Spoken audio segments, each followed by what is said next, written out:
Hello friends, my name is Dilip Kumar. आज हम बसंत भाग तृतीय का पाठ 3 बस की यात्रा निबंध करने जा रहे हैं। इस निबंध को करने से पहले हम इस निबंध के जो निबंधकार हैं श्री हरिशंकर परसाई जी की जीवन परिचय के बारे में कुछ महत्वपूर्ण बातों को सीखेंगे। हरिशंकर परसाई हिंदी साहित्य के प्रसिद्ध लेखक और व्यंग्यकार थे। वे हिंदी साहित्य के पहले रचनाकार हैं जिन्होंने व्यंग्य को विद्या का दर्जा दिलवाया। इनका जन्म मध्य प्रदेश के जमानी नामक गांव में 22 अगस्त सन 1924 को हुआ तथा 10 अगस्त सन 1995 को जबलपुर मध्य प्रदेश में इनका देहांत हो गया। इनकी जो ये रचना है वो एक व्यंग्य रचना है। व्यंग्य का आपको अर्थ बताया जाए तो यह होता है कि किसी को चिढ़ाने या दुखी करने के लिए कही जाने वाली ऐसी बात जो स्पष्ट शब्दों में न हो। यहाँ पे लेखक ने बस की यात्रा के माध्यम से बस की जर्जर हालत को देखते हुए परिवहन विभाग के जो कर्मचारी हैं, जो अधिकारी हैं, उनके ऊपर एक कटाक्ष वर्णन किया है, कटाक्ष एक आरोप लगाया है। उनके अनुसार बस की जर्जर हालत के पीछे सबसे बड़ा जो कारण है वो यातायात विभाग के उन बड़े अधिकारियों का है जो कि उनकी हालत की तरफ बिल्कुल भी ध्यान नहीं देते और अपने लाभ के लिए उन्हें सड़क पर यात्रा करने के लिए दौड़ाया जाता है और न जाने कितने यात्री उस गंभीर बस की हालत में अपने सफ़र करने को मजबूर हो जाते हैं। तो उसी पर आधारित हमारा जो पाठ है बस की यात्रा आज हम पढ़ेंगे। हम 5 मित्रों ने तय किया कि शाम 4 बजे की बस से चलें। पन्ना से इसी कंपनी की बस सतना के लिए घंटे भर बाद मिलती है जो जबलपुर की ट्रेन मिला देती है। लेखक अपने 5 मित्रों के साथ पन्ना से सतना के लिए बस में बैठकर रवाना होने का जो मन में विचार लेकर उस बस में बैठते हैं और उन्हें यह लगता है कि वो जैसा सोच रहे हैं वैसा ही होने वाला है। सुबह घर पहुंच जाएंगे। हम में से 2 को सुबह काम पर हाजिर होना है। हाजिर का मतलब होता है उपस्थित होना था, इसलिए वापसी का यही रास्ता अपनाना जरूरी था। लोगों ने सलाह दी कि समझदार आदमी इस शाम वाली बस से सफ़र नहीं करते। क्या रास्ते में डाकू मिलते हैं? नहीं, बस डाकिन है। जब लोगों ने बताया कि जो लोग हैं, जो समझदार लोग हैं, वो इस शाम वाली बस से सफ़र नहीं करते, तो लेखक ने कहा कि क्या यह बस डाकिन है? तो उन्होंने कहा नहीं, यह बस डाकिन नहीं है, यह बस डराने वाली है। डाकिन का मतलब होता है डराने वाली। बस की हालत को देखकर जैसा कि आप देखेंगे तो बस के प्रति श्रद्धा यानी सम्मान उमड़ पड़ा। खूब वयोवृद्ध थी, यानी कि जो बस थी वो बहुत ही बूढ़ी थी, सदियों के अनुभव के निशान लिए हुई थी और काफ़ी लंबे समय से वो अपने जीवन की यात्रा के लिए हमेशा तत्पर थी। लोग इसलिए इससे सफ़र नहीं करना चाहते कि वृद्धावस्था में इसे कष्ट होगा।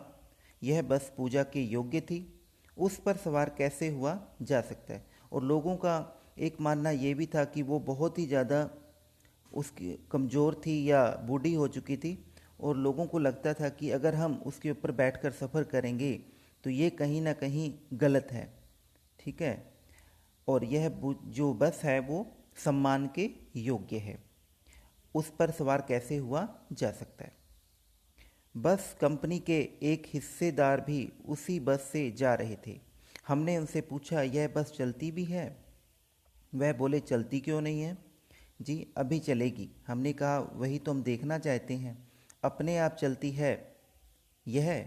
हाँ जी, और कैसे चलेगी। अब लेखक व्यंग्य तरीके से, एक हास्य तरीके से उस कंपनी के मालिक से बस के चलने के बारे में पूछते हैं, और कहीं ना कहीं उस बस की स्थिति का जो वर्णन है, उसकी जो दयनीय स्थिति है उसका भी वर्णन वो कर रहे हैं।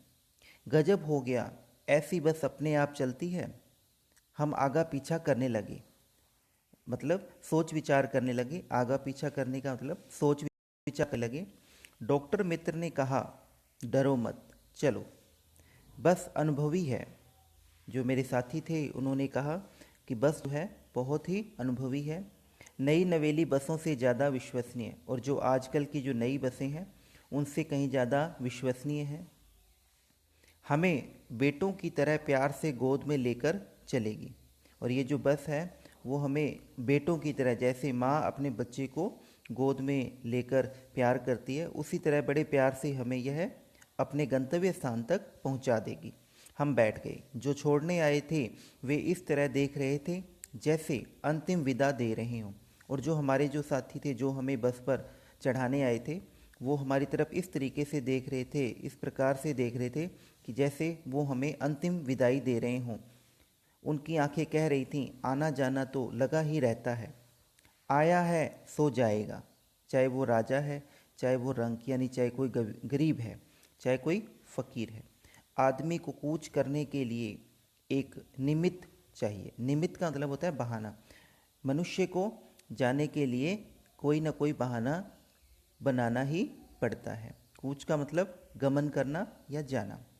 इंजन सचमुच स्टार्ट हो गया, ऐसा जैसे सारी बस ही इंजन है और हम इंजन के भीतर बैठे हैं।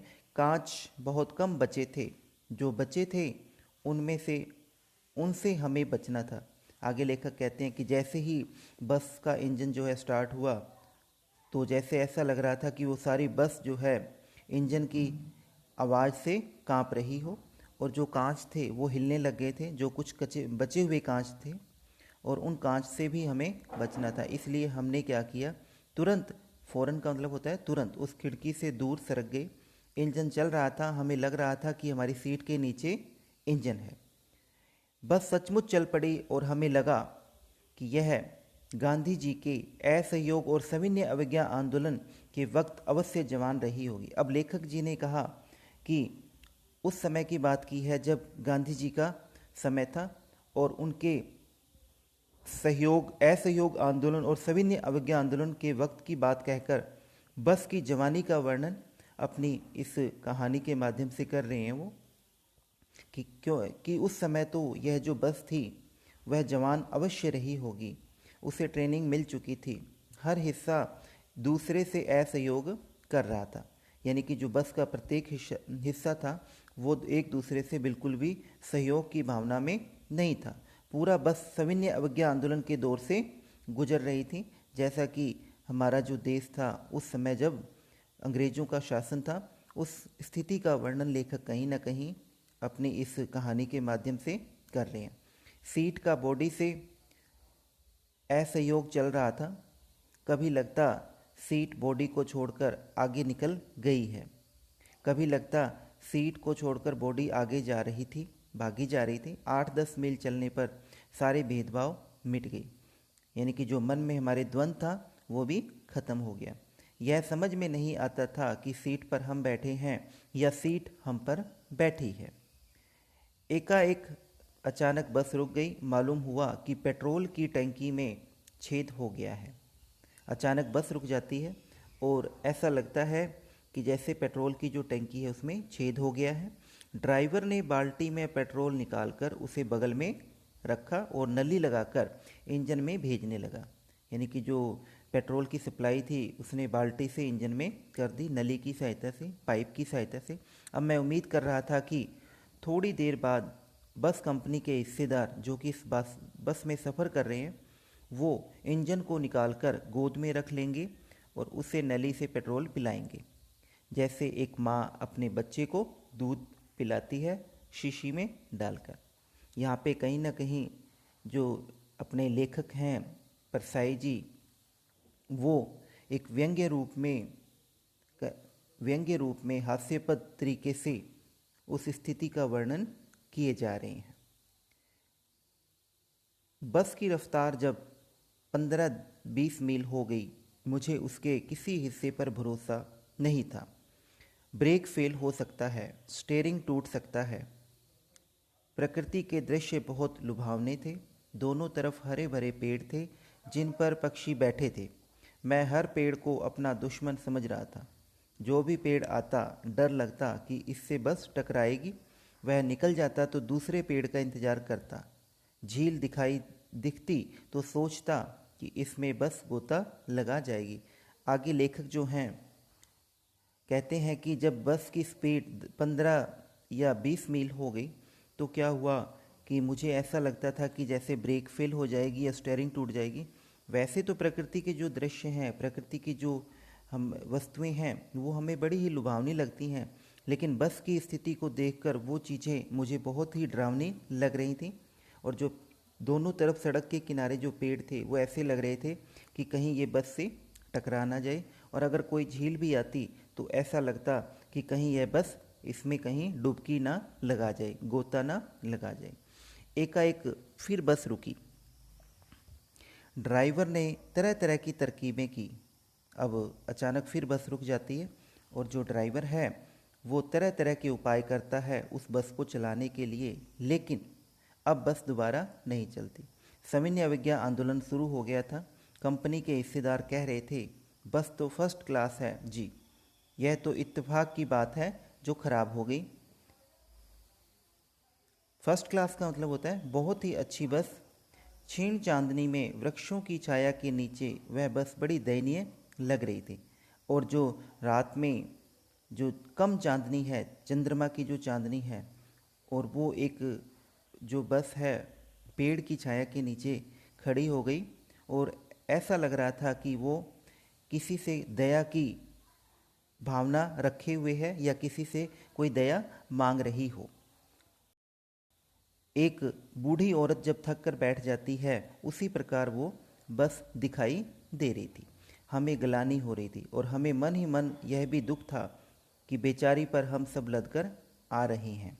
अगर इसका प्राणांत हो गया तो बियाबान में हमें इसकी अंत्येष्टि करनी पड़ेगी। आगे लेखक कहते हैं कि हमें इस बात का भी दुख था कि अगर इसका प्राणांत हो गया, अगर इसकी मृत्यु हो जाती है तो इस उजाड़ में, बियाबान का मतलब होता है उजाड़ में जहाँ पर कुछ भी न हो, तो हमें इसका यहाँ भी संस्कार करना ही पड़ेगा। आज हम बस की यात्रा का अंक यहीं तक ही पढ़ेंगे। अगला अंक जो है हमारी नेक्स्ट वीडियो में देखेंगे। धन्यवाद।